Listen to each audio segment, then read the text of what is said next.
Oi, gente! Então agora vamos trabalhar com aspectos um pouquinho mais práticos do inquérito policial. Vamos falar sobre o início do inquérito, né?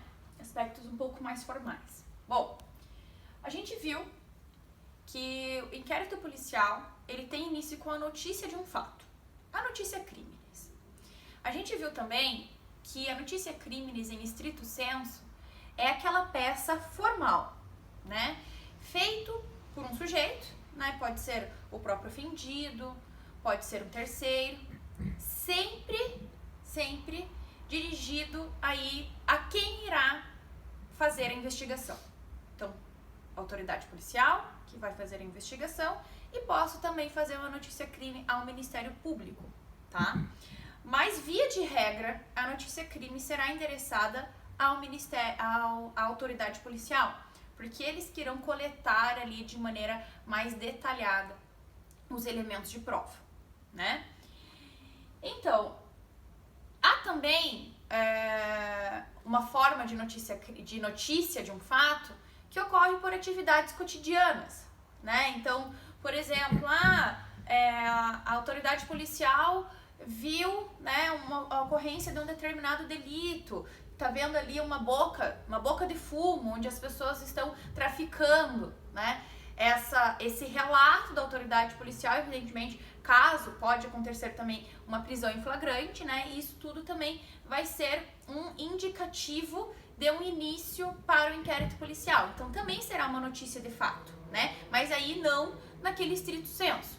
Quando eu tô falando aqui de notícia crimine, aquela petição formal, aí sim é algo feito daí por advogado, etc, né? Mas vamos trabalhar então as formas de início do inquérito policial a depender do tipo de ação penal, tá? Bom, ou seja, início do inquérito policial ou a notícia crime, em estrito sensu, aquela peça formal, ou uma atividade de ofício, né? A notícia crime nada mais é do que um conhecimento espontâneo ou provocado pela autoridade policial de um fato aparentemente criminoso. Esse daqui é o conceito amplo de notícia crime, né? Que é o conhecimento espontâneo ou provocado, no caso de uma atividade de ofício, pela autoridade policial de um fato aparentemente criminoso, tá?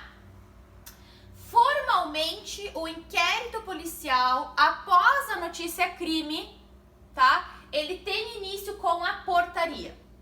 Então, em termos práticos, a autoridade policial recebe a notícia crime, né? Recebe a notícia de um fato criminoso, entendendo que há elementos suficientes, ou seja, que há indicativos de um suposto crime, que há indicativos que de fato houve um crime, porque também não adianta vir um relato de um crime sem pé nem cabeça. Eu fiquei sabendo que fulano, ouvi dizer que fulano matou ciclano, sem dizer nome, sem dizer dado, sem dizer nada disso. A autoridade policial chega lá, fiquei sabendo lá que tá ocorrendo uma boca de fumo ali, sem dizer o local, sem dizer, é aqui perto, é por ali que tá acontecendo.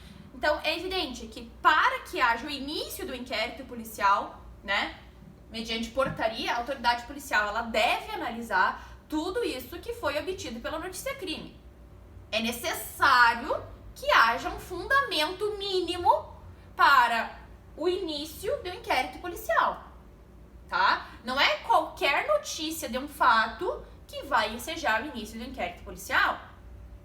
É necessário que haja uma certa robustez a respeito disso. Não se fala aqui em uma cognição ampla a respeito dessas provas, é evidente. Até porque irá se coletar maiores dados no decorrer do inquérito. É evidente. Mas a gente precisa de um mínimo de um indicativo de uma prática criminosa, né? Aqui não estou falando nem do seu autor do delito, né? Mas estou falando do mínimo de prática criminosa, tá? Óbvio que para o início de uma portaria, a gente precisa ter suspeitas da autoria, né? Então, não muito se diz que, não importa, o inquérito policial busca apenas saber da existência de um crime, pouco importa se há autoria ou não. Não, pera lá. A gente precisa, porque aqui a gente está formalizando algo. Aqui a pessoa deixa de ser um cidadão comum, digamos assim, e passa a ser investigado. Então é evidente que a gente precisa de uma robustez. Tem muita gente que critica, que diz que não precisa de indícios de autoria, porque isso vai ser analisado depois. Eu fico meio reticente quanto a isso, porque eu acho que é necessário sim um mínimo de um indicativo de autoria, né? Eu posso não ter certeza quem é, mas eu preciso ali de um rol de pelo menos 5 suspeitos, né? Posso não saber quem são esses 5 suspeitos.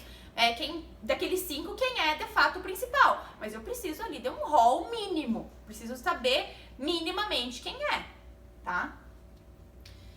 Então aqui ele vai se iniciar formalmente com a portaria. O que é essa portaria? Gente, portaria nada mais é como se fosse uma capa de um inquérito.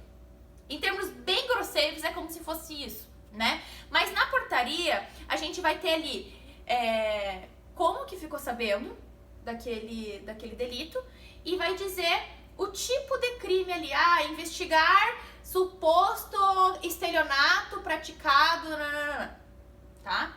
Então ali vai ter, na portaria vai ter isso. Pessoal, dependendo do tipo de ação penal, o inquérito policial terá uma forma de início, tá? Bom, professora, eu lembro de ter visto isso, tipo de ação penal pública, ação penal privada, lembro de ter visto isso em direito penal. Quando a gente via lá os crimes, aí tinha lá no final, esse crime, essa ação penal se inicia mediante representação. Lembro de ter visto isso quando eu vi o Código Penal, mas não lembro direito. Sim, a gente vai trabalhar com isso mais especificamente quando a gente for entrar em ação penal, tá? Mas acho necessário que a gente converse um pouquinho sobre isso. E aqui eu trouxe um quadro mental tosco, mas eu trouxe só pra gente conseguir lembrar um pouquinho. E muita coisa vocês não viram, mas só pra que a gente consiga entender do que estamos falando nessa matéria. Bom, gente, eu vou passar bem en passant nisso daqui, porque a gente depois vai ter uma matéria específica para que a gente trabalhe tudo isso, tá? Então, meio rapidinho aqui, só para vocês conseguirem compreender essa parte do inquérito. Bom, há 2 gêneros de ação penal, pública e privada. A ação penal pública tem o seu titular, o Estado, né? Digamos assim, independentemente da vontade do ofendido, o Estado que vai ser o titular dessa ação penal. Por que eu disse independentemente? Porque depois de iniciada a ação penal, quem cuida dela é o Estado. O meio é através de denúncia, formalizada por quem? Pelo Ministério Público, tá? Esse seria o início de uma ação penal, não tô falando de inquérito, tá? Esqueça um pouquinho a matéria de inquérito, tô falando um pouquinho aqui de ação penal, só para que a gente consiga depois trabalhar com o inquérito, tá? Então, teve lá um inquérito, beleza? Ministério Público sabe que aquela é uma ação penal pública. O que ele vai fazer? Ele vai oferecer uma denúncia se ele acha que há elementos suficientes para tanto. Dentro do gênero ação penal pública, existem aquelas que têm início incondicionada ou condicionada. A ação penal pública de iniciativa incondicionada é a regra geral, tá? É aquela que é a regra geral no artigo 100, tá? Esse daqui, independentemente de qualquer condição específica para o seu prosseguimento. Então, a ação penal independe de qualquer manifestação em qualquer momento por parte do ofendido, tá? Por exemplo, o crime de estelionato. Ele, antigamente, era um crime de iniciativa pública e incondicionada. Hoje, é necessária uma representação. O crime de roubo. Todo mundo fala sobre ele. Mas e se eu pedir para a vítima ir lá e tirar a denúncia? Tirar, todo mundo fala. E se a pessoa tirar a acusação? não importa, não adianta mais, tá? Por quê? Porque o crime de roubo, independentemente da vontade do agente, quem vai dar o início, o pontapé, vai ser o Ministério Público, independente de qualquer manifestação da vítima, tá? Ou seja, ainda que a pessoa não tenha feito o boletim de ocorrência, mas a autoridade policial ficou sabendo daquele roubo, a autoridade policial faz o inquérito lá, encaminha para o Ministério Público aquele inquérito e o Ministério Público inicia a ação penal, mesmo que a vítima não tenha manifestado sua vontade. Essa é a regra. E como que a gente sabe que essa é a regra? Quando o Código Penal nada disser. Então, por exemplo, se vocês abrirem o artigo 155, 157, vocês vão ver que não tem nada dizendo assim, esse crime esse processo tem início mediante representação. Não tem nada que fale sobre isso. Ou esse crime é de ação penal privada. Nada. Então, no silêncio do Código Penal, porque é lá no crime que a gente vai ver o tipo de ação penal, tá? Então, lá no Código Penal, se o Código Penal ficar quieto a respeito disso, será a regra geral, que é ação penal pública e incondicionada, tá? Agora, se for condicionada, uma ação penal pública condicionada, como é que a gente vai distinguir? O exemplo que eu dei do estelionato. Então, por exemplo, a ação penal pública condicionada, ela vai precisar de uma representação, tá? E o que vem a ser essa representação? É o próprio ofendido falar, não, eu tenho interesse sim, tenho interesse em processar o sujeito, né?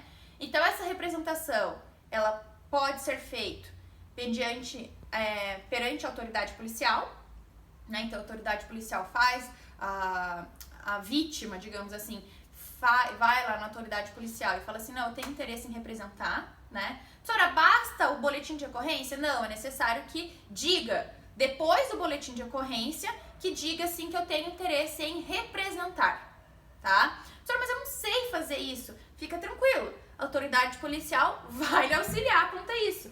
Mas é você dizer que você tem interesse. Alguns dizem que o boletim de ocorrência já é suficiente e já demonstra o interesse em representação.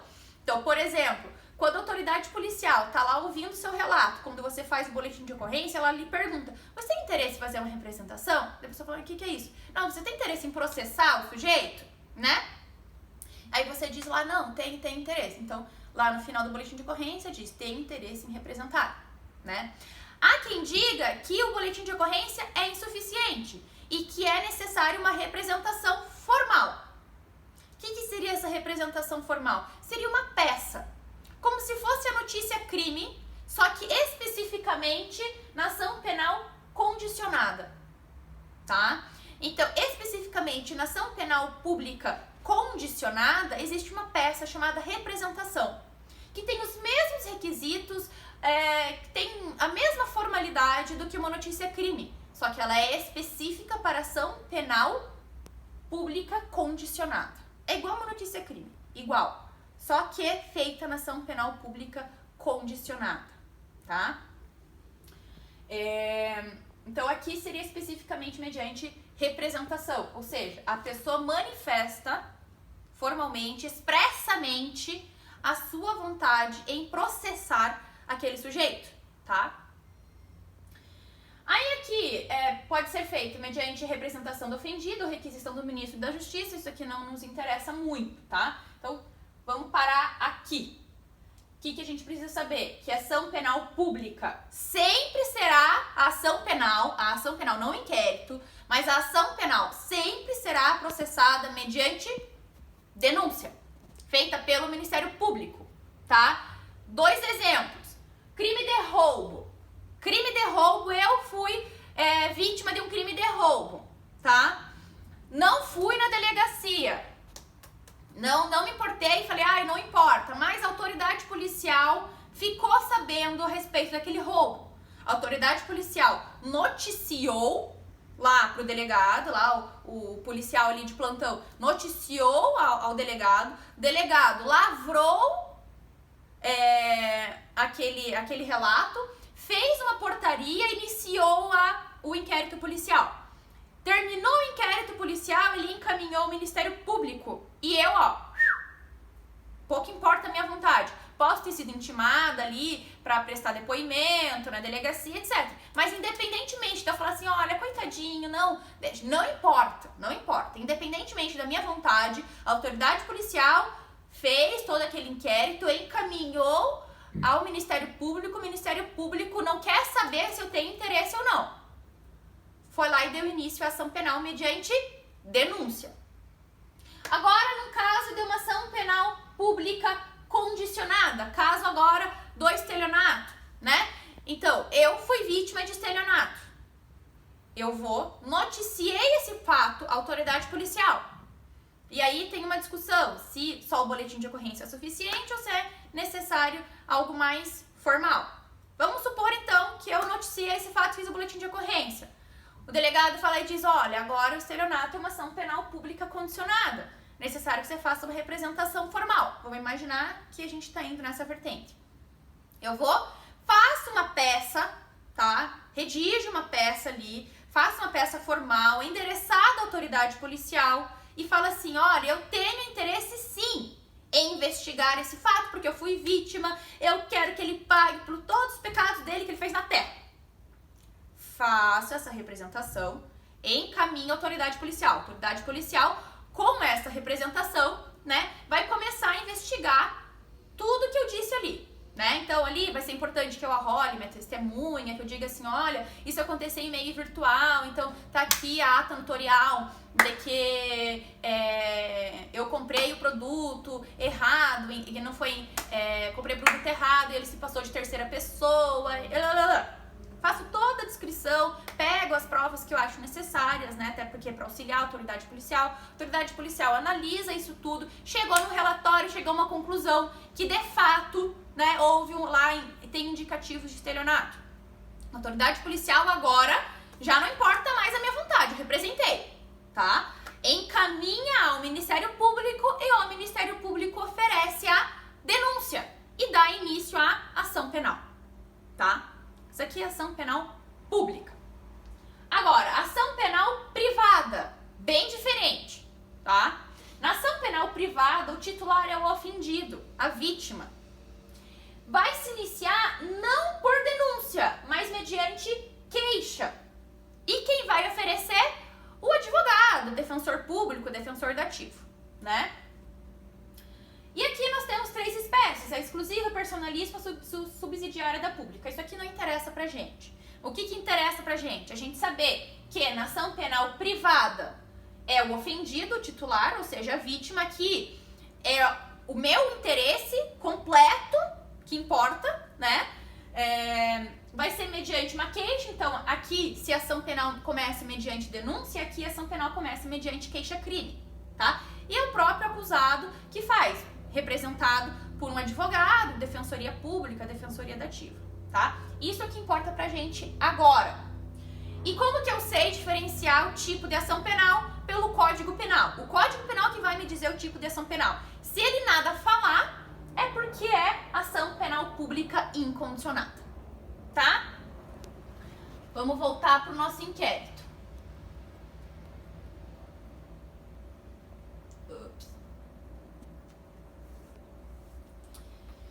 Então, considerando a regra geral, tá? Sendo a regra geral o início do inquérito policial em um crime de ação penal pública incondicionada, como que ele começa? Bom, pode ser por uma atividade de ofício da autoridade policial, né?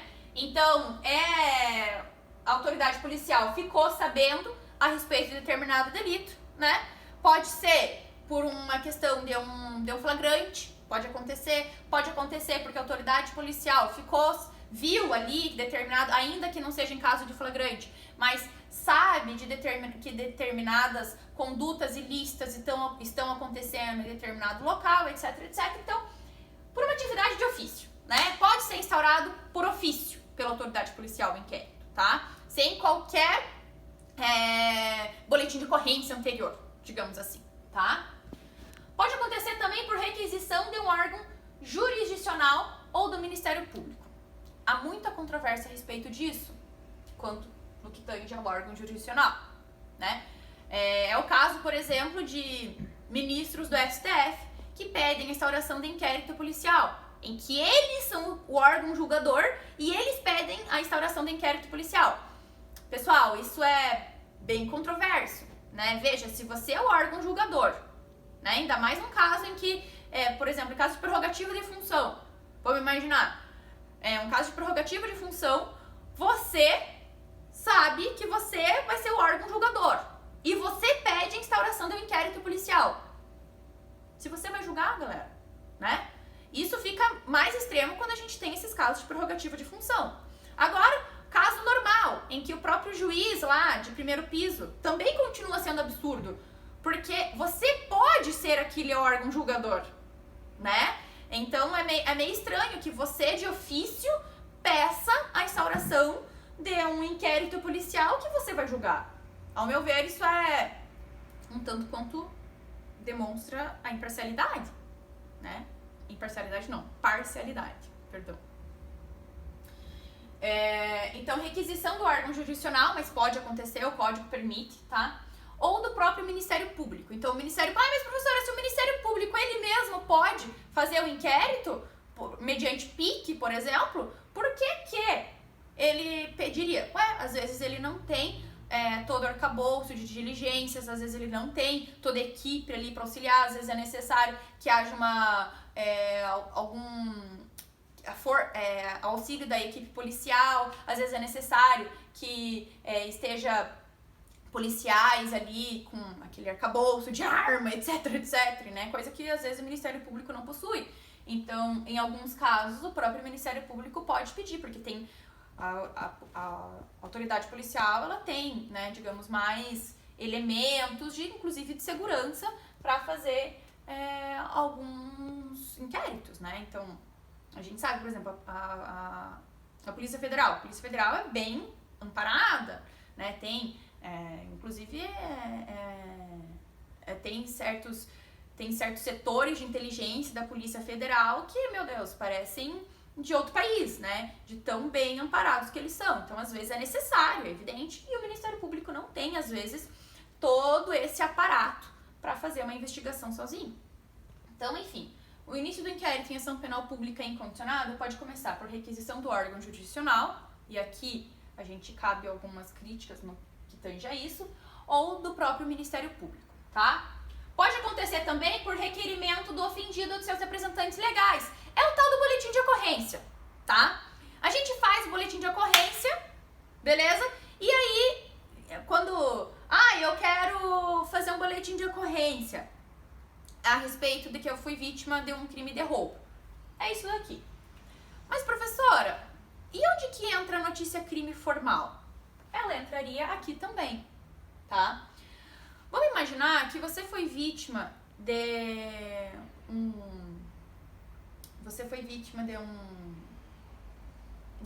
uma apropriação indébita, tá?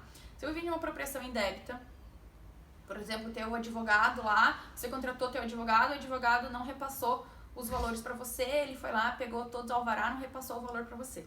Você foi vítima de apropriação indébita. Mas você sabe que se você fizer o boletim de ocorrência é algo sucinto, um parágrafo ali, né? Você sabe que não tem elementos suficientes para que a autoridade policial comece a investigar. O mais indicado, então, é que você faça uma notícia crime formal, em que você diga tudo que aconteceu, haja uma melhor descrição dos fatos, que você, inclusive, diga as provas que devem ser produzidas, né? Para auxiliar a atividade policial. Então, o que eu indico, assim, inclusive você se for vítima de algum determinado crime? Se você não tem muitos elementos ali probatórios que auxiliam a atividade policial, faz um boletim de ocorrência comum. Vai lá na polícia e lavra lá um boletim de ocorrência normal. Agora, se você tem outros elementos e que só com esses elementos a autoridade policial vai conseguir descobrir aquele determinado delito, faz uma notícia crime mais formal, ali robusta, com mais elementos para auxiliar esse exercício, tá? Então, nesse caso, o requerimento, sendo ali uma notícia crime, ela deve ser por escrito e firmado pela vítima ou por seu representante legal. Sendo uma ação penal pública incondicionada, não há prazo, tá? Mas é evidente que deve ser feito antes da prescrição em abstrato. Vamos imaginar, o delito aconteceu há 30 anos, há 40 anos, e é um crime que prescreveria em 8. Evidente que não tem sentido em ter um inquérito policial quanto a isso, né? É evidente que se você pede o início do inquérito policial, você, ofendido, faz esse requerimento, nesse caso, e a autoridade policial nega o início do inquérito policial, você pode recorrer administrativamente para o chefe da polícia, tá? Pode acontecer também por uma comunicação escrita ou oral de qualquer pessoa, não ofendido, né? Ah, eu tô sabendo de determinado delito, né? É o tipo da denúncia anônima. E aí aqui tem algumas decisões judiciais que impossibilitam que o inquérito policial seja iniciado exclusivamente por denúncia anônima, tá? Então, não dá, né, galera? Denúncia anônima aí... Ai, fulano... Ó, tô sabendo que fulano matou ciclano. Sem ter elementos mais formais no que tange a isso, não dá, né? Cameraman, quanto tempo? 26. Tá. 26. Galera, então eu vou parar aqui. Porque deu 26 minutos já, senão fica um vídeo muito grande pra vocês ficarem estudando, tá? No próximo vídeo eu continuo. Um beijo, tchau, tchau.